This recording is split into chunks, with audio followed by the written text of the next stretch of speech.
विषय तो त्यांचा विषय तो त्यांचा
विषय तो त्यांचा झाला नारायण नावडे जन धन माता पिता संसारातल्या या इहलोकातल्या सगळ्या नशिवंत गोष्टींचा त्यांनी मला त्याग केला आणि शाश्वत असणारा भगवान परमात्मा आपला तो एक देव करून घ्यावा तेणे बिण जीवा सुख नये.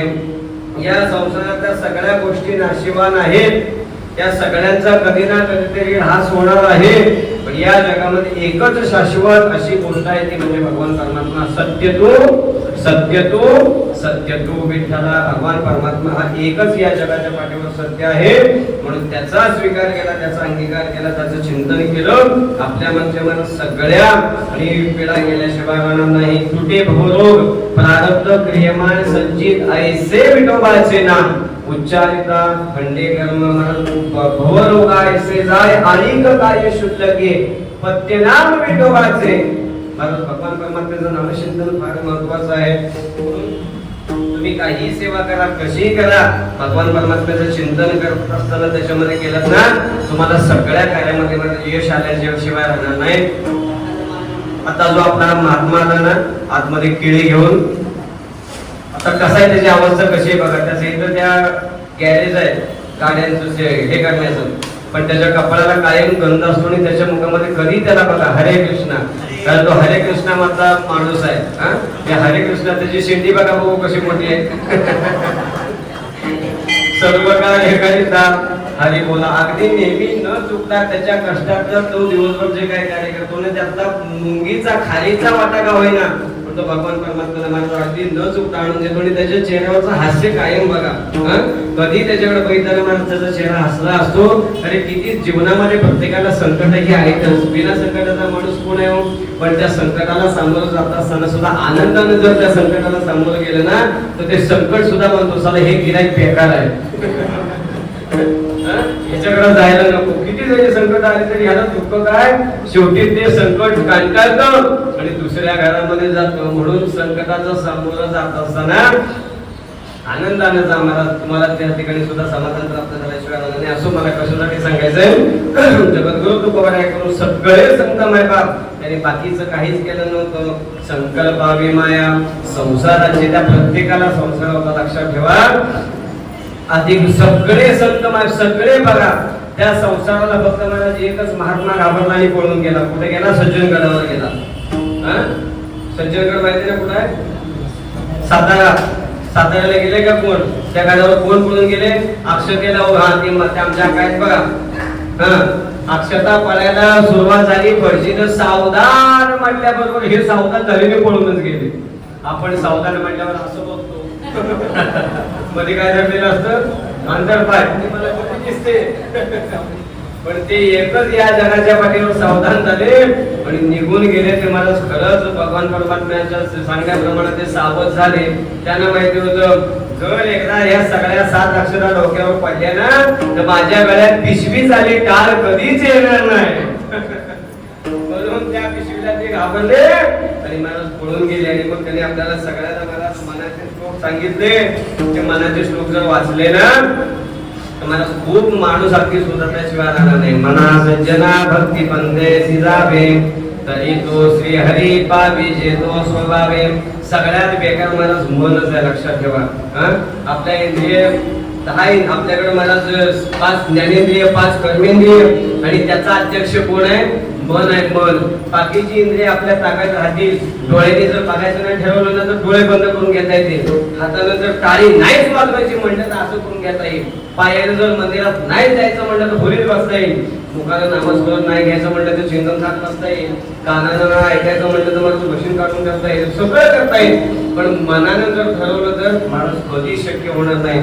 माशी सगळीकडे बसते. काल बघितलं मी, तुम्हाला खोटं सांगत नाही. माशी सगळीकडे बसते पण शिवाजी बुवा मगाशी ते मला धूप घेऊन आले ना तर धिंगाण्यावर पण बसली हो. बरोबर आहे ना? माशी माशी शिवाजी बुवानी पेटवलेल्या त्या निघाल्यावर पण बसली. बसल जीव गेला तरी मला माशीच्या निघाल्यावर कधी बसणार नाही. तसं मन एका जागेवर कधी सुद्धा मला स्थिर राहणार नाही. प्रत्येकाचं चिंतन करा. इथं बसलेल्या प्रत्येकानं आपल्या आपल्या अंतरात्म्याला विचारा आपापलं मन सध्या कुठे गेलंय. काय काय लोकांना वाटतंय साडींच्या यादीमध्ये माझं नाव घेतलंय का नाही. काय काय ना वाटतंय पंगतीला बसल्यानंतर माझ्या वाट्याला लाडू गेले का नाही. काय काय लोकांना वाटतंय इथून आता घरी जाऊन उद्या परत यायचं आहे का. आमच्या महात्माला वाटत असेल आता इथून पुढे दिवसभर कामं करून रात्री नाहीच मारायचे. प्रत्येकाच्या मनातला माणूस प्रत्येकाचा विचार वेगळा आहे. म्हणून त्या सगळ्या संतमाय बाबांनी त्या मनाला प्रार्थना केली. बाबांनो ते मन कसं आहे. काय काय करीतो या मना परिणे ऐकेनारा येणार करू नये त्याची गळे विवंचना नेवनी पतना आदरिले. मनात जेवढे विकल्प वाईट येतात ना तेवढा शत्रू सुद्धा आपला वाईट विचार करतात. लक्षात ठेवा. एखादी जर 100च्या स्पीडनं किंवा 150च्या स्पीडनं गाडी चालली असेल आणि समोरनं एखादं जर वाहन आडवं आलं आणि जोरात ब्रेक मारला तर आपल्या मनात काय तो नाही नाही नाही प्रत्यक्षात ती धडकत नाही. पण आपल्या मनात काही इच्छा निर्माण होते नाही नाही आता धडकली म्हणून समजा. आम्ही त्या विठ्ठल बुवांच्या गावाला गेलो होतो. त्यांचं गाव तिकडे डोंगरात आहे आणि त्यांच्या गावाकडे शेलार मामा होते ना मला माहित नाही. होता तर तुम्ही आपले राजाभाऊ पवार शेलार मामा मी सगळे विठ्ठल भाऊ होतो. आणि त्यांच्या गावाकडे इतकी नागमोडी वळणं आहेत ना. आपली जुनी गाडी होती ही नव्हती गाडी आणि त्या वळणावरून मला गाडी वर नेत असताना मला त्या वळणाचा अंदाज आला नाही आणि थोडासा मोसम तुटला. आता ते ही गाडी चालवण्याची भाषा आमच्या गृहमन ड्रायव्हरना माहिती असेल कसं काय ते काय.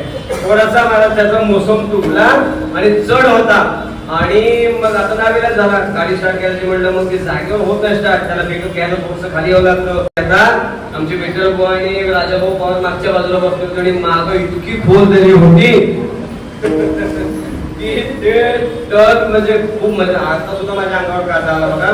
कठीण प्रसंग होता पण बाबांची कृपा. मी ती गाडी माग घेतली आणि मग ती माग घाबरू नका माझ्या पायात हे काय म्हणलं गाडी काय डायरेक्ट मागे जायला नाही नाही म्हणते महाराज एकदा हिंद गेली की गेली. त्यांच्या म्हणण्याचा उद्देश असा होता हे वाकड चढून एकदा वर गेली की गेली. पण त्या बाकीच्याने त्याचा अर्थ काढला की एकदा दरीत खाली गेली की गेली. म्हणजे आपण जेवढं मला वाईट चिंतन नाही तेवढं आपलं मन वाईट चिंता लक्षात ठेवा. म्हणून मनामध्ये चांगलं यावं. मन करणारे प्रसन्न सकळ सिद्धीचे कारण. सगळ्या मनात चांगल्या वाईट संकल्पाचा दाता सत्य संकल्पाचा दाता नारायण पूर्ण करी म्हणतो. तर सर्व त्यांचे मनामध्ये चांगले विचार ना भगवान परमात्मा मला तुमचं सहकार्य केल्याशिवाय नाही. वाईट चिंतायचं नाही. लक्षात ठेवा अजिबात दुसऱ्याबद्दल वाईट चिंतायचं नाही. कारण आपण जर दुसऱ्याचं वाईट चिंतन केलं ना तर पहिला घात आपल्यावर येतो. लक्षात ठेवा. आपलं पाप जर दुसऱ्याकडे जावं असं वाटत असेल तर एखादा भांडणारा भाडेकरू आपल्या घराच्या शेजारी काय मानून ठेवावा. मराठीत म्हण आहे, निंदकाचं घर असावं पलीकडचे चाळी. कशासाठी म्हणते? कारण आपल्या शेजाऱ्याने किंवा आपल्या वैर्यानं जेवढं आपलं महाराज वाईट चिंतन तो करेल तेवढी आपल्याकडे असणारी सगळी पाप त्याच्या माथ्यावर जातात. म्हणून आपल्या मुखातून महाराज अभद्र वाचक प्रति सुद्धा बोलतोय, लक्षात ठेवा. दुसऱ्याबद्दल वाईट चिंतनच करायचं नाही. देवाला सांगायचं, देवा जगाचा आधी उद्धार कर, जगाचं सगळ्यांना पहिल्यांदा कल्याण कर, आणि वेळ मिळला तर माझ्याकडे बघ. ही मागणी जर तुम्ही देवाकडे मागितलीत ना, अजिबात काय कमी पडणार. लक्षात ठेवा. साने गुरुजींनी काय कविता शिकवली हो? खरा तो एकचे धर्म जगाला प्रेम पावे, जगी जय दीन तिपतित, जगी जय दीन पददलित, दया जाऊन हसवावे, जगाला प्रेम पावे. सगळी कविता बघून घ्या. अरे दुखवी अनेकाच्या दुखे हीच विष्णूची महापूजा अनुभव नाही. म्हणून नाथबाबांनी स्पष्ट सांगितले, जे का रंजले गांजले त्यासी म्हणे जो फुले तोची साधू ओळखावा, आणि देव तेथेची जाणावा. ही सगळी लक्षणं म्हणजे या मायबापांमध्ये आपल्याला बघायला मिळतात. म्हणून तुकोबाया स्पष्ट सांगतात, या जगामध्ये ही एकच अशी भक्ती आहे की जी देवाला आवडणारी आहे, ती म्हणजे संकल्पावी माया संसाराची. आणि ते करत असताना तुम्ही राहा कसं? ठेविले आनंदे तैसेची राहावे, चित्ती असू द्यावे समाधान. भगवान आपल्याला या जगामध्ये सगळ्याला हरवणारा हा एकच आहे, भगवान परमात्मा आहे. वृक्षाची ही पान हाले ज्याची सत्ता, राहिली अहंता मग कोठे देखवे ऐकवे, एक नारायण तयाचे भजन करू नका. नक्की कमाल चुकलं. अरे या सगळ्याचं रिमोट कंट्रोल जगाला चालवण्याचं महाराज त्याच्या हातामध्ये आहे. म्हणून त्यानं जसं ठेवलंय तशा पद्धतीने राहायला शिका. महाराज त्याच्या सत्तेनं सगळं हे चाललेलं आहे. म्हणून त्याच्यामध्ये आपण काहीच बदल करू शकत नाही. एका जनार्दनी भोग प्रारब्धाचा, पण हरी कृपे त्याचा नाश झाला. जर त्याच्या मनातच आलं तरच महाराज आपल्या त्या प्रारब्धामध्ये बदल होऊ शकेल. म्हणून तुकोबारा म्हणतात, ठेविले आनंदे तैसेची राहावे, फक्त एक करा चित्ती असू द्यावे समाधान. मला हे मिळालं नाही, मला ते मिळालं नाही, तुझ्या प्रारब्धामध्ये जे आहे ना तेवढंच तुला मिळणार. लक्षात ठेवा. अन्न मान धन हे तो प्रारब्ध अधीन. महाराज आता एवढे मोठे आता सध्याचे चाललेत ना प्रकार, ज्याच्या नशिबात महाराज मान आहे ना त्यालाच मान मिळणार. ज्याच्या नशिबात मान लिहिलेलाच नाही, त्याची मान जरी कापली तरी महाराज त्याला मान मिळणार नाही. खासदारकीचे एक उदाहरण डोळ्यासमोर येणार. राजस्थानातला महाराज एक तो खासदार निवडून आलाय बघा. त्याच्या मुलाला 6 महिन्यापूर्वी दंगलीमध्ये लोकांनी मारलं होतं, भाजून महाराज कापूर मारलेलं होतं. त्याने सहज हात भरला, फाटका माणूस आहे, पण आज माणूस तो खासदार झाला का? तर त्याच्या नशिबामध्ये मला तेवढा मान होता. अशी अनेक लोक आहेत, कोट्यावधी रुपये खर्च करतात, पण त्याला कुठं सुद्धा त्यांच्याकडे बघत नाही हो. तर हा सगळा ठेवा भगवान परमात्म्याच्या महाराज एकापटीमुळे होतो. म्हणून तुकोबारा म्हणतात, ठेविले आनंदे तैसेची राहावे, चित्ती असू द्यावे समाधान. महाराज समाधानामध्ये न राहता प्रत्येक गोष्टीचा जर विचार करत गेलो तर तुकोबारा म्हणतात, काय होईल? वाहिल्या उर्वेल दुःखाची केवळ, आणि भोगणे ते फळ संचिताचे. आपल्या नशिबामध्ये आपल्या संचितामध्ये जे लिहिलेले आहे ना तेच महाराज घडणार. त्याच्यामध्ये निर्मात्र बदल होणार नाही. आपल्या प्रत्येकाच्या नशिबामध्ये आपला सातबारा दिला जातो. आपण जन्माला आल्यानंतर कितव्या दिवशी? 5व्या दिवशी. कोण लिहायला येतं? कोण? काय म्हणतात तिला? सटवी म्हणू नका, सटवा आई. सटवी म्हणलं तर ती उरावर पसर, सटवाई म्हणली तर पावर. ती महाराज माया आहे. माया लक्षात ठेवा, ती प्रत्येकाच्या नशिबामध्ये लिहिते. आपण जन्माला आल्यानंतर जोपर्यंत आपण जगणार आहोत, मरेपर्यंत जगणार आहोत, तोपर्यंत सगळ्यांच्या नशिबामध्ये काय काय कसं कसं होणार आहे ती सगळी महाराज सटवाई लिहित असते. आणि तिच्या लिख्याप्रमाणे सगळं घडणार. म्हणून आपल्या जुन्या लोकांची म्हण आहे, सटवीचा लिखा आणि न चुके ब्रह्मादिका महाराज ब्रह्मदेवाच्या बापाला सुद्धा मनस्थितिका बदलता येणार नाही. भगवान परमात्म्याचं सुद्धा चरित्र डोळ्यासमोर आणत त्याप्रमाणे ते सगळं घडलं. भगवान परमात्म्याला सुद्धा एका गुरु ऋषीने शाप दिला होता, तुझ्या कुळाचा नाश होईल आणि तो तुझ्या हातानेच होईल. मला सगळं चरित्र बघा मी आता विस्ताराने सांगणार नाही आपल्याला. पुढे बहुत खाणी आहे. आपल्याला क्षीरापतीचं भजन आहे, आपला प्रसाद द्यायचा आहे, आपला महाप्रसाद द्यायचा आहे, आपल्या महत्वाच्या सूचना सांगायच्या. त्याच्यामुळं परत बचे के तो फिर लढंगे ह्या सगळ्या कथा सांगायला मी पुन्हा येणार. नक्की लक्षात ठेवा, नक्की येणार. मला हिंदू धर्माची ज्याला शाश्वती आहे, ज्याला हिंदू धर्माबद्दल मला कळकळ आहे ना, त्यांनाच मला विजय करा. बाकीच्या नादाला लागू नका. मी थोडंसं बाजूला होऊन बोलतो कारण ते चालू आहे. आपली इलेक्शनची सभा नाही. हिंदू धर्माबद्दल ज्याला प्रेम आहे, आपल्या देशाबद्दल त्याला स्वाभिमान आहे. कारण आपला धर्म संपावा असं कितीतरी लोकांना वाटते, त्याच्यासाठी त्यांचे प्रयत्न झाले. अशा मायबापाला मतदान करू नका. प्रत्येकानं मतदान आवर्जून करा. मतदान करणं हा आपला अगदी आवडता म्हणजे महत्वाचा धर्म आहे आणि तो सगळ्यांनी बजावला पाहिजे. जर तुम्ही मतदान केलं तर 1,500चे 2,500 झाल्याशिवाय राहणार नाही. म्हणून जो आपलं कल्याण करणार आहे त्याच्याच मागे सगळ्यांनी जा. मला आता जास्त विस्तारानं सांगायचं नाही. तुम्ही सगळे सुज्ञ मायबाप आहात. आपल्या धर्माचं रक्षण, धर्माचे पालन करणे पापाचे खंडन हेची आम्हा करणे काम आणि बीज वाढवावे नाम. मला साधू संतांना वारकरी लोकांना धर्माबद्दल ज्यांच्या मनामध्ये श्रद्धा आहे, आवड आहे, त्याच मायबापांना निवडून द्या. बाकीचे सगळे मानवता कसे आहेत ते तुम्ही माझ्यापेक्षा जास्त अभ्यास करणारे मंडळात, तुम्ही मुंबईत राहणारे मंडळात, तुम्हाला त्याचा सगळा विचार आहे. मी आता जास्त विचारणं सांगत नाही. फक्त त्याच्यात माझ्या जेणेकरून आपल्या धर्माला कुठल्याही प्रकारचा गालबोट लागणार नाही. म्हणून तुम्ही जगाचा सगळा इतिहास बघा. तुम्ही ना त्या मराठी बातम्या बघू नका, टीव्हीच्या बघू नका, टीव्हीच्या बघू नका, मला एबीपी माझा बघू नका. तुम्ही मला त्या हिंदी चॅनलच्या ज्या बातम्या आहेत ना, नवभारत असेल, मला अजून दुसरं ते आजतक असेल, मला ते क्यू न्यूज असतील, त्या सगळ्या हिंदी बातम्या बघा. जगाच्या पाठीवर मला प्रत्येक देशामध्ये किती भयंकर परिस्थिती चालली आहे आणि या सगळ्याच्या मानानं महाराज आपला भारत देश किती सुखी आहे हे तुम्हाला मला त्या हिंदी बातम्या बघितल्यानंतर कळेल. मराठी बातम्या बघितल्यानंतर ते गावाचे तुम्हाला भांडवल ऐकायला मिळते. पण हिंदी बातम्या बघा. खरंच मला देशाच्या जगाचा जर विचार करत असेल ना, या हिंदी बातम्यामध्ये देशामध्ये कितीतरी प्रकारचे भयंकर मला प्रसंग चालू आहे. पण भगवान परमात्मा मला आपली काळजी आहे. भरतखंडे देह प्राप्ती ही नव वर्म भाग्याची संपत्ती. आपल्या मागे मला अजून अशा कितीतरी अदृश्य शक्ती आहे की ज्याच्यामुळे आपण मला सरून गेलेलो आहोत. तुम्ही एवढी मोठी महाराज वादळ होतात, पण ह्या मुंबापूर सुद्धा समुद्रातच आहे ना, समुद्रातच एक पेट आहे ना. पण या मुंबापुरीला कधीतरी धक्का लागलेला सांगा बघू. आता तुम्ही त्या समुद्रात माती घालून भर घालून त्याच्यावर भेटिंग बांधल्यावर तो भाग वेगळा. पण आता हे ओडिसाला जा, तुम्ही खाली तामिळनाडूला जा, केरळला जा, खाली कर्नाटकात जा, आंध्रामध्ये जा, केवढे मोठमोठे वादळ येतात.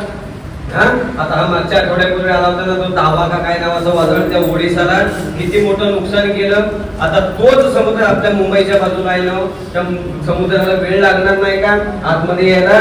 पण महाराज आपली ही मुंबापुरी भूमी आपली पवित्र, लक्षात ठेवा, साधू संतांच्या पदस्पर्शाने पावन झालेली भूमी आहे. मुंबा देवी माता त्या सगळ्यांचं संरक्षण करते म्हणून आपण भाग्यवान आहोत. म्हणून आपल्या धर्माचं संरक्षण करणं तुमच्या आमच्या हातामध्ये आहे. ते तुम्हाला सगळ्यांच्या चरणी विनंती करून माझा हा विषय मी इथं थांबवतो. मला कशासाठी सांगायचंय की सगळी माता प्रत्येकाच्या नशिबामध्ये लिहिते, त्याच पद्धतीने मला सगळं घडतं, लक्षात ठेवा. म्हणून त्या पद्धतीनं जैशी स्थिती आहे तैशा आहे ना बाबा सांगतात. कौतुक तूप आहे संचिताचे. त्या रावणानं महाराज बदल करण्याचा प्रयत्न केला होता. आता त्या रावणाचं सगळं रामायण चरित्र बघून आणा. मी आता विस्तारानं सांगणार नाही. त्यानं त्या सगळ्या देवांना बंदीखाली टाकलं होतं. आता कुणाला काय काम दिलं होतं ते सगळं रामायण बघा. पहावी पुराणे विचार कुणी. त्याच्यामध्ये मला ज्या सटवीला सुद्धा कामाला लावलं होतं. काय लावलं होतं? त्या रावणाच्या बायका किती होत्या? रावणाच्या बायका किती होत्या? 80,000. एकट्याचाच एक मतदारसंघ होता, त्याला साड्या वाटायची गरजच नव्हती. बिना साड्या वाटता गडी निवडून येत होता. 80,000 बायका, त्या 80,000 बायकांची दोन्ही लुगडी करायचं काम महाराज सटवाईकडे दिलं होतं. बघा काय महाराज, तिचं सुद्धा रात्रीष्ट आलेलं होतं, किती कर्म झाले, तिची भोग आली, तिचं सुद्धा काहीतरी पापच असेल म्हणायचं. देवाधिकाला जर महाराज हे भोग भोगायला चुकत नाही तर आपण की झाडकी पत्ती त्या सगळ्यांच्या साड्या लुगड्या धुण्याचं काम तिच्याकडे होतं. आणि ते सगळं आटपलं की रात्री रावण झोपायला आला की तिच्या पायाला तेल लावायचं, डोक्याला तेल लावायचं, मालिश करायचं तो झोपेपर्यंत, हे काम त्या सत्रीकडे होतं. एक दिवशी महाराज तेल लावता लावता सहज महाराज ती कुठेतरी बाहेर गेली आणि पाय घासता घासता ह्याला डोळा लागलेला होता आणि अचानक त्याला जाग आली, अरे ही कुठे गेली.